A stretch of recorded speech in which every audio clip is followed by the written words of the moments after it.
வணக்கம். நான் doctor SS மாபாத்ரா, இலிசரோ மற்றும் லிம் லென்தனிங் சர்ஜரி ஸ்பெஷலிஸ்ட். நம்ம கூட மிஸ்டர் கணேஷ் இருப்பாங்க. வாங்க அவர் கூட லிம் லென்தனிங் ஜர்னி பற்றி பேசலாம். ஹாய் கணேஷ், நீங்கள் எப்படி இருக்கீங்க? நல்லா இருக்கேன் சார். நீங்கள் எப்படி இருக்கீங்க? நானும் நல்லா இருக்கேன்ப்பா. ஸோ மிஸ்டர் கணேஷ், அதான் நம்ம சர்ஜரி எக்ஸ்பீரியன்ஸ் எப்படி இருந்தது உங்களுக்கு? எப்படி இருந்தது சார்? டிஃப்ரெண்ட்டாக இருந்தது. அதாவது ஒரு சர்ஜரி பண்ணும்போது பாட்டெல்லாம் கேட்டுட்டு சர்ஜரி பண்ண முடியும்னா நம்ம சர்ஜரியில் தான் பண்ண முடியும். சர்ஜரி நடந்துக்கிட்டு இருந்தப்போ பாட்டெல்லாம் கேட்டுட்டு அப்படியே ஜாலியாக தான் போச்சு சர்ஜரி. இப்போ அனஸ்தீசியாவும் இருந்ததுனால பெயின்லாம் எதுவும் தெரியல. அதனால் சர்ஜரி நல்லாவே இருந்தது. அதுக்கப்புறம் சர்ஜரி முடிஞ்சும் அங்கே ஹாஸ்பிட்டலில் ஸ்டே பண்ணியிருந்த அந்த 5 நாளுமே வந்து ரொம்ப கம்ஃபர்ட்டாக ஃபீல் பண்ணேன். நல்லா இருந்தது. நல்லா இருக்கு. சர்ஜரி முடிச்சுட்டு அப்புறம் நீங்கள் ரீஹேப் சென்டரில் வந்தாப்போ நீங்கள் எப்படி ஃபீல் பண்ணிட்டீங்க? சர்ஜரி முடிஞ்சு ரீஹேப் சென்டர் வந்தப்போ எப்படி ஃபீல் பண்ணீங்க அப்படின்னு கேட்டால், இங்கே எல்லாருமே புதுசு சார். ரீஹேப் சென்டரில் வந்து எல்லாருமே புதுசு. எனக்கு யாருமே தெரியாது, அறிமுகம் இல்லை. அப்போது கொஞ்சம் தயக்கம் இருந்தது. வந்து இப்படி தனியாக வந்து நம்ம ஸ்டே பண்ணுறப்போ அது கொஞ்சம் தயக்கம் இருந்தது. ஆனால் இங்கே வந்ததுக்கப்புறம் எல்லோரும் வந்து ரொம்ப ஃப்ரெண்ட்லியாக வந்து பழகுனாங்க. அதனால இப்போ வந்து நான் ரொம்ப கம்ஃபர்ட்டாக ஃபீல் பண்ணுறேன். ஸோ ரீஹேப் சென்டர் எல்லாமே நல்லா இருக்கியா? ஃபுட்டு, கேர்டேக்கர் எல்லாம் ஃபெசிலிட்டி எல்லாமே நல்லா இருக்கியா? ஏதாவது பிரச்சனை இருக்கா உங்களுக்கு? இல்லை சார், பிரச்சனைன்னு சொல்கிற அளவுக்கு எதுவும் இல்லை. ஃபுட்டு இதெல்லாம் வந்து எப்படின்னு கேட்டிங்கன்னா, ஒரு டயட் சார்ட் இருக்குது. நம்ம ரீஹேப்புக்குன்னு ஒரு டயட் சார்ட் வச்சுருக்காங்க. அது பிரகாரம் வந்து எல்லா நியூட்ரியன்ஸும் வந்து கம்ப்ளீட் பண்ணுற மாதிரி ஒரு டயட் சார்ட் வச்சுருக்காங்க. அது பிரகாரம் கொடுக்குறாங்க. இது வந்து ஒவ்வொரு டைம் ஒவ்வொரு டிஷ் அப்படிங்கிறதுனால அது போர் அடிக்காமே போகுது. ஒரே டிஷ் மாதிரி இருந்ததுனால போர் அடிக்கும். அந்த மாதிரி ஒவ்வொரு நாள் ஒவ்வொரு நேரத்துக்குமே ஒவ்வொரு டிஷ்ஷுங்கிறதுனால போர் அடிக்காமையும் அப்படியே போகுது. அதனால் ஃபுட்டு வகையில் வந்து ரொம்ப குட், ஓகேங்கிறது கூட இல்லை, நல்லாவே இருக்குது அப்படின்னு சொல்லலாம். அதே மாதிரி கேர்டேக்கர்ஸ் வந்து பார்த்திங்கன்னா, நம்ம எனி டைம் என்ன அர்த்தராத்திரியில் கூப்பிட்டாலும் பாதிராத்திரியில் கூப்பிட்டாலும் நம்மளுக்காக வந்து என்ன வேணாலும் பண்ணி கொடுப்பாங்க. அதனால் கேர்டேக்கர்ஸும் வந்து அந்த அந்த சைட்லேயுமே வந்து ரொம்ப நல்லா இருக்கு. எல்லாமே நல்லா இருக்குது. ரீஹேப் சென்டரில் அதை ரிக்கவரி முடிஞ்சிட்ட பேஷண்ட்டு அவங்ககிட்ட மீட் பண்ணும்போது நீங்கள் எப்படி ஃபீல் பண்ணிக்கிறீங்க? அவங்கள மீட் பண்ணும்போது நான் நிறைய டவுட்ஸ் கேட்கணும்னு நினச்சேன் சார். அவங்கக்கிட்ட வந்து எந்த மாதிரி டவுட்ஸ் கேட்டீங்க? ஆமாம் சார், இப்போது நான் வந்து இப்போ சர்ஜரி வர்றதுக்கு முன்னாடி நிறைய நம்ம ஆன்லைனில் வந்து இதை பற்றியெல்லாம் சர்ச் பண்ணி பார்க்குறோம். நிறைய ரிசர்ச் பண்ணி பார்த்து நிறைய விஷயங்கள் தெரிஞ்சாலும் இவங்க வந்து அதை எக்ஸ்பீரியன்ஸ் பண்ணியிருக்காங்க. என்னென்ன விஷயங்கள் இங்கே இருக்குது அப்படிங்கிறத அவங்க எக்ஸ்பீரியன்ஸ் பண்ணியிருக்காங்க. அதனால் நிறைய டவுட்ஸ் வந்து அவங்கக்கிட்ட கேட்டேன். எப்படி டவுட்ஸ்லாம் கேட்டேன் அப்படின்னா, நீங்கள் இப்போ வரைக்கும் இப்போ எத்தனை நாள் சர்ஜரி முடிஞ்சு எத்தனை நாளில் ஃப்ரேம் ரிமூவ் பண்ணீங்க, ஃப்ரேம் ரிமூவ் பண்ணதுக்கப்புறம் வந்து இப்போ எத்தனை நாள் ஆகிருக்கு, அதெல்லாம் கேட்டேன். அப்புறம் இப்போ அவங்களோட லாஸ்ட்டு ஹைட் வந்து எத்தனை சென்டிமீட்டர், அவங்க எத்தனை சென்டிமீட்டர் அச்சீவ் பண்ணியிருக்காங்க, அவங்க எத்தனை சென்டிமீட்டர் அச்சீவ் பண்ணி. நான் இங்கே வந்தப்போ 2 பேர் வந்து ஃப்ரேம் ரிமூவ் பண்ணி இருந்தாங்க சார். ஒருத்தர் வந்து இப்போ 7.2 சென்டிமீட்டர்ஸ் பண்ணியிருந்தார், இன்னொருத்தர் 8 சென்டிமீட்டர் பண்ணியிருந்தார் சார். இப்போ வரைக்கும் நீங்கள் எவ்வளோ சென்டிமீட்டர் ஹைட் அச்சீவ் பண்ணிட்டுருக்கீங்க? நான் இப்போ வரைக்கும் 5 சென்டிமீட்டர் 5 சென்டிமீட்டர் ஆயிடுச்சா? அப்புறம் ஒன்றும் வலிக்குதா?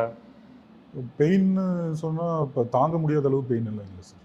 தாங்க முடியாத இப்போ நடக்க முடியுமா உங்களுக்கு? நடக்க முடியும் சார். வாக்கர் வச்சு டெய்லியுமே நம்ம ஃபிசியோ வரும்போது டெய்லி வாக்கர் வச்சு நடக்கணும். அப்படியா? Good good. ஒரே பிரச்சனை, நீங்கள் எல்லாம் சவுத் இந்தியான்லேருந்தே வந்திருக்கீங்க. நீங்கள் இங்கே வந்திருக்கு அப்புறம் உங்களுக்கு ஏதாவது லாங்குவேஜ் ப்ராப்ளம் அதை மாதிரி ஃபீல் பண்ணிகிட்ருக்கீங்க உங்களுக்கு? சார், லாங்குவேஜ் ப்ராப்ளம்னா அந்தளவுக்கு வந்து பெரிய லாங்குவேஜ் ப்ராப்ளம்லாம் இங்கே இல்லை. நம்ம என்ன வேணுமோ அதை வந்து இங்கே வந்து ஒரு ப்ரோக்கன் இங்கிலீஷில் கேட்டாலும் கூட அவங்க பண்ணி தந்துடுவாங்க. ஈவன் வந்து கேர்டேக்கர்ஸ் வந்து அவங்க இப்போ இங்கிலீஷே தெரியாட்டியும் அது நம்ம சொல்கிறதுலேயே இப்போ இதுலேயே பாடி லாங்குவேஜ்லேயே அவங்க நம்ம என்ன சொல்கிறோங்கிறது அவங்க புரிஞ்சுக்குவாங்க, அவங்க என்ன சொல்கிறோங்கிறது நம்மளும் புரிஞ்சுக்கிற அந்த மாதிரி நிலைமையில தான் இருக்குது. அப்படி ஒரு பேரியர்ஸ் இருக்கிற மாதிரி தெரியல. ஏன்னா இப்போது சவுத் இந்தியாவிலேருந்து இப்போ 3-4 பேர் இருக்கோம். நான் இருக்கேன். அப்புறம் வந்து தெலுங்கானாவிலேருந்து ஒரு பையன் இருக்கிறாப்புல. அதே மாதிரி பெங்களூர்லேருந்து ஒரு பையன் இருக்கிறாப்புல. சவுத் இந்தியாவிலேருந்தும் வந்து இருக்கிறாங்க. அதனால் லாங்குவேஜ் பேரியர்ஸ் எல்லாம் இருக்கிற மாதிரி தெரியல சார். தெரியல. கணேஷ், இப்போ 2 பேர் தமிழில் தானே பேசுகிறீங்க. அப்புறம் நீங்கள் மறந்து போயிட்டீங்க. ஆமாம் சார், மறந்துட்டேன். நீங்களும் தமிழில் பேசுகிறீங்க, அதனால் அதுவும் வந்து இப்போ முக்கியமான ரீசன் வந்து நான் வந்து நம்ம ரீஹேப் சூஸ் பண்ணதுக்கு, நம்ம ஹைட் லிஸ்ட் சூஸ் பண்ணதுக்கு உங்களை மீட் பண்ணது வந்து முக்கியமான காரணம். ஏன்னா நீங்கள் வந்து இப்போ ஆரம்பத்துலேயே வந்து தமிழில் பேசும்போது எனக்கு கொஞ்சம் அது வந்து ரொம்ப கம்ஃபர்ட்டாக இருந்தது. அது வந்து முக்கியமான ரீசன் சார். கான்ஃபிடன்ஸ் வந்துருக்கு. Yes sir, yes sir. இப்போது ரீஹேப் சென்டரில் நீங்கள் 3-4 மாதம் இருப்பாங்க. அப்புறம் இதை 3-4 மாதத்தில் எப்படி நீங்கள் டைம் பாஸ் பண்ணிடுவீங்க? டைம் பாஸ் வந்து சார் வர்றதுக்கு முன்னாடி நானும் இதை பற்றி யோசிச்சுட்டு தான் இருந்தேன். எப்படிடா 3 மாதம் நம்ம போய் இங்கே வந்து டைம் பாஸ் பண்ணுறது அப்படின்னு சொல்லி நானும் யோசிச்சுட்டு தான் இருந்தேன். ஆனால் இங்கே வந்ததுக்கப்புறம் வந்து பார்த்தீங்கன்னா நம்ம ஃபிசியோ வரோம், அப்புறம் ஈவினிங்கும் ஃபிசியோ இருக்குது. அப்புறம் இடப்பட்ட நேரத்தில் வந்து நாங்கள் இப்போ நம்ம பேஷண்ட்ஸ் எல்லாம் பேஷண்ட் ஃப்ரெண்ட்ஸ் எல்லாம் வந்து மீட் பண்ணிவிட்டு அப்படி நாங்கள் அப்படி ஜாலியாக பாட்டு பாடிட்டு ஏதாவது விளையாண்டுக்கிட்டு அப்படியே ஃபன் பண்ணிட்டு ஃபன் மோட்லேயே இருப்போம் எப்போவுமே. இப்போது மிஸ்டர் கணேஷ், லிம்ஸ் லென்தனிங் சர்ஜரி பண்ணுறதுக்கு நிறையா பசங்க இருப்பாங்க, ரெடியாக இருப்பாங்க. அவங்ககிட்ட நீங்கள் என்ன அட்வைஸ் கொடுக்க போகிறீங்க? சார், சர்ஜரி பண்ணுறவங்களுக்கு அட்வைஸ் அப்படின்னு பார்த்தீங்கன்னா, நம்ம சர்ஜரிக்கு முன்னாடி நான் வந்து சர்ச் பண்ணதுலேயே ஆகட்டும் எல்லா விஷயத்துலையும் நான் என்ன தெரிஞ்சுக்கிட்டேன் அப்படின்னா, 3 விஷயம் நம்ம வந்து கான்சன்ட்ரேட் பண்ணணும். 3 விஷயத்தில் வந்து நம்ம பரவாயில்ல, 3 விஷயம். 3 விஷயம் அப்படின்னு பார்த்தீங்கன்னா, ஒன்று வந்து சர்ஜன் வந்து எப்படி இருக்கணும் அப்படின்னு கேட்டிங்கன்னா, அதில் வந்து ரொம்ப அனுபவமான ஒரு சர்ஜனாக இருக்கணும். அவங்க இப்போ சர்ஜரியிலையும் வந்து அவங்களுக்கு அனுபவம் இருக்கணும். அதுக்கப்புறம் வந்து எப்படி வந்து அந்த பேஷண்ட் வந்து என்னென்னலாம் அடுத்தது பண்ணணும் அப்படிங்கிறதுலையும் வந்து அந்த சர்ஜன் வந்து எது வரைக்கும் பண்ணலாம், எது வரைக்கும் பண்ணக்கூடாது, என்ன பண்ணணும், என்ன பண்ணக்கூடாதுங்கிறதுலையும் ஒரு அனுபவம் இருக்கணும். அதே மாதிரி சர்ஜன் எப்படி இருக்கணும் அப்படின்னு கேட்டிங்கன்னா, அங்கே சர்ஜரி முடிஞ்சது அதோட விட்டுறணும் அப்படியும் இருக்கக்கூடாது. இப்போ வந்து சர்ஜரி முடிஞ்சு இத்தனை நாள் ஆச்சு, மறுபடியும் நீங்கள் வர்றீங்க, அப்பப்போ வர்றீங்க, வந்துட்டு எப்படி போயிட்டுருக்கு, what are the things are going on அப்படிங்கிறது எல்லாமே நீங்கள் கேட்குறீங்க, எங்களுடைய இது எல்லாத்தையுமே பார்க்குறீங்க. அதே மாதிரி வந்து பார்த்தீங்கன்னா, இப்போ வரைக்கும் இருந்து என்னென்னலாம் பண்ணணும் பண்ணக்கூடாது அப்படிங்கிறது, அதாவது டச்லேயே இருக்கீங்க, அந்த டச்லேயே இருக்கணும். அதுவும் வந்து ரொம்ப முக்கியம். அதை வந்து ஆமாம், அது வந்து அவங்க பார்க்கணும். யார் வந்து பண்ணணும்னு நினைக்கிற பசங்க கண்டிப்பாக பார்க்கணும். அது சர்ஜன் ஒன்று. ரெண்டாவது வந்து சார், ரீஹேப். நம்ம வந்து எந்த மாதிரி ரீஹேப் வந்து சூஸ் பண்ணுறோம் அப்படிங்கிறது. நான் வந்து இப்போ இதுக்கு முன்னாடி நம்ம சென்டருக்கு வர்றதுக்கு முன்னாடி நான் எல்லா பக்கம் போனேன். அப்படியா? எதுக்கு அங்கெல்லாம் போனேன்னு கேட்கக்கூடாது. போனேன். ஆமாம், 4 பக்கம் போனால் தானே அதில் ஒன்று சூஸ் பண்ண முடியும். அதனால் போனேன். போய் பார்க்கும்போது நிறைய பக்கம் வந்து ஒவ்வொரு பக்கம் ஒவ்வொரு மாதிரி ஃபெசிலிட்டிஸ் இருக்குது. நம்ம பக்கம் வந்து இருக்கிற அட்வான்டேஜ்லாம் நான் என்னென்னு பார்த்தேன் அப்படின்னு கேட்டேன் அப்படின்னா, இங்கே வந்து நம்ம சைடு வந்து எல்லாத்துக்கும் தனியாக வந்து ரூம் வந்து ப்ரொவைட் பண்ணுறாங்க. அப்படியா? இப்போ அதையும் நம்ம வந்து கான்சன்ட்ரேட் பண்ணணும். எப்படின்னு கேட்டிங்கன்னா, நம்ம வந்து இங்கே வந்து ஒரு 3 மாதம் இருக்கிறோம். நம்மளோட கம்ஃபர்ட் ஜோன் வந்து எப்படி இருக்கும்? ஏன்னா நம்ம இருக்கிற இந்த ஃபேஸில் வந்து பார்த்திங்கன்னா, சின்ன விஷயம் கூட நம்மளுக்கு பெருசாக இரிட்டேட் ஆகும். ஆமாம், சின்ன சின்ன விஷயங்கள் கூட பெருசாக இரிட்டேட் ஆகும். நம்ம எங்கேருந்தோ வந்து நம்ம இங்கே தனியாக ஸ்டே பண்ணுறதாகட்டும் எல்லா விஷயம். அப்போது நம்ம வந்து இங்கே நம்ம ரீஹேப்பில் வந்து தனியாக வந்து ஒரு ஆளுக்கு வந்து ப்ரைவேட்டாக ஒரு ரூம் வந்து ப்ரொவைட் பண்ணுறாங்க.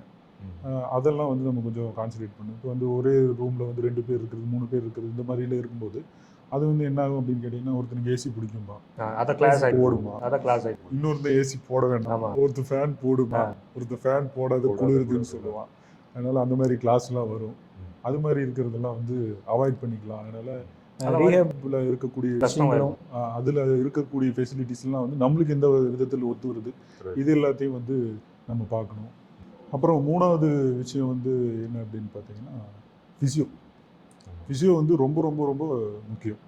என்ன காரணம் அப்படின்னு கேட்டிங்கன்னா, ஸ்ட்ரெச்சிங் வந்து ரொம்ப இம்பார்ட்டண்ட். அப்படி ஸ்ட்ரெச் வந்து நம்ம பண்ணிகிட்டே இருக்கிறப்ப தான் மசில் வந்து லூசன் ஆகிட்டே இருக்கும். அப்போ தான் வந்து நம்மளுக்கு வந்து பெயின் வந்து முடிஞ்சளவுக்கு கம்மியாகும். அதே மாதிரி வந்து பார்த்திங்கன்னா, ரெக்கவரி ஃபேஸ் வந்து ஈஸியாக இருக்கும். ஆமாம், ஸ்ட்ரெச்சிங் இல்லை அப்படின்னா ரெக்கவரி ஃபேஸ் வந்து ரொம்ப ஸ்ட்ரகிள் பண்ண வேண்டியதாக இருக்கும். அப்போது நம்ம இப்போ ரீஹேப்பில் வந்து 2 டைம் வந்து ஃபிசியோ நடக்குது. அது எல்லாமே நான் பார்த்துட்டு தான் சரி அப்போது வந்து நம்ம இதே சூஸ் பண்ணலான்னு சொல்லி தான் நம்ம ஹைட் ப்ளஸ் வந்து நான் சூஸ் பண்ணேன். அதே மாதிரி பண்ணக்கூடிய பசங்களும் இதை வந்து இந்த 3 விஷயங்களையும் வந்து பார்த்து தீர விசாரித்து, நேரில் கூட போய் பார்த்து தீர விசாரித்து அவங்களுக்கு ஒத்து வருமா அப்படிங்கிறத எல்லாம் பார்த்துட்டு முடிவு பண்ணணும். ஆமாம், ஏன்னா இது வந்து பெரிய டிசிஷன். ஏன்னா பெரிய சர்ஜரி, பெரிய டிசிஷன்.